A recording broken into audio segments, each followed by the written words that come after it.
Out of tragedy, a generation rose up to answer a call, one heard by freedom-loving nations nationwide and worldwide. It is important we remember the loss of so many on that day. It is also worth reflecting on the response, the immediate action of the brave first responders and citizens who selflessly put themselves at risk in New York City, Washington, D.C., and in the skies over Pennsylvania. Local communities take time to remember the lives lost on September 11, 2001. And now a live look at the reflecting pool at the 9/11 Memorial in New York as the city prepares to mark 20 years tomorrow since the deadliest terror attack on our nation. Thank you so much for joining us and continuing to pay tribute on this Friday, September 10th. I'm Carolina Lead. Spent a lot of time in New York. You know how much that memorial means to that city. I'm Ryan Bass. 20 years ago tomorrow, the country had no idea what horror it would bring. Jennifer Titus sat down with two first responders who, despite being hundreds of miles away from one another, shared the same emotions as they got a first-hand look at those attacks.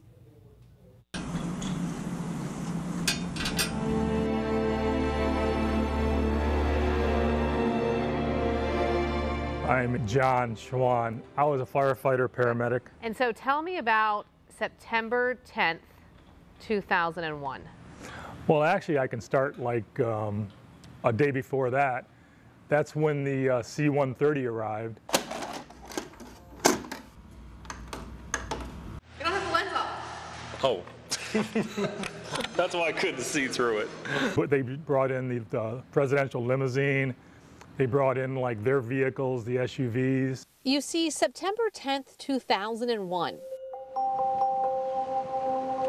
was an exciting time for Sarasota.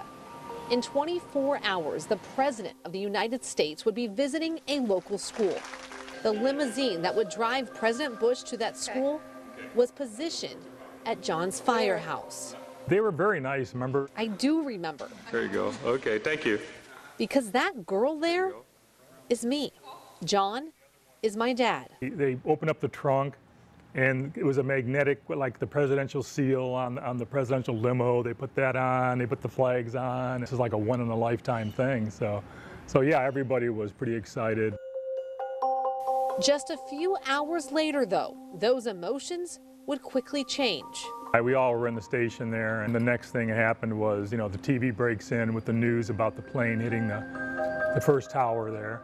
Us and the Secret Service, everybody was like, whoa, but no one was really worried, like didn't think anything was, you know, this was some kind of attack or anything like that. And then the second plane hit, and they just lost all communication, and you talk about scrambling and something's up now. You know, everybody knew this was an attack.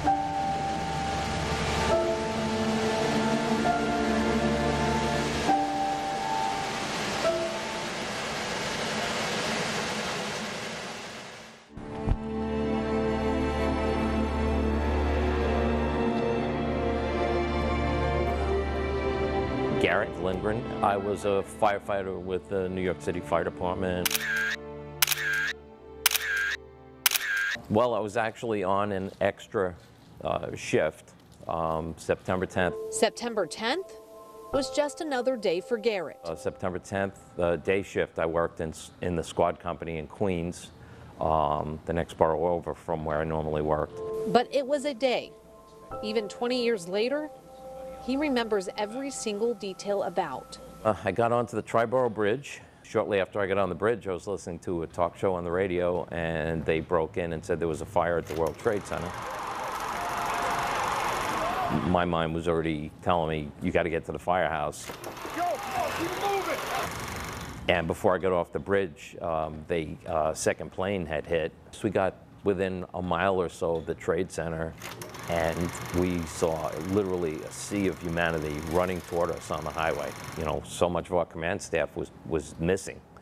When did you actually get to remove yourself from ground zero?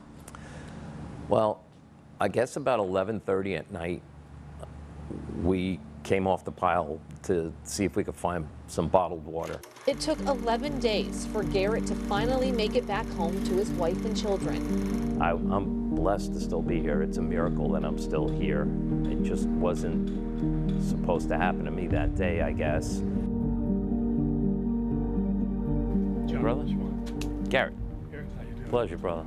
Days before the 20-year anniversary of that September day, When the first plane hit, no one thought about it. John and Garrett met at a memorial in Bradenton honoring those who lost their lives, Yeah, the guys here did an amazing job. sharing a firefighter's bond of a day neither will ever forget. It was like, two completely different, but it was all basically the same. It was 911. Whether it was 911 there, 911 here, it was our nation facing a very, very black day. It's part of the history of this country, and it's about awareness. People need to know about sacrifice of so many people. They need to know that so many innocent people who went to work in those buildings that morning never came home again. I appreciate Jen being a little vulnerable there too, allowing us to kind of see into what it was like for her father that day as well. And we cannot forget, 2,977 people died on that day. 2,753 people were killed in New York as a result of the two hijacked planes flying into World Trade Center and then the towers collapsing. 403 were first responders. 184 people died when another hijacked plane flew into the Pentagon. 40 passengers and crew members of another hijacked plane died when it crashed into a field in Pennsylvania.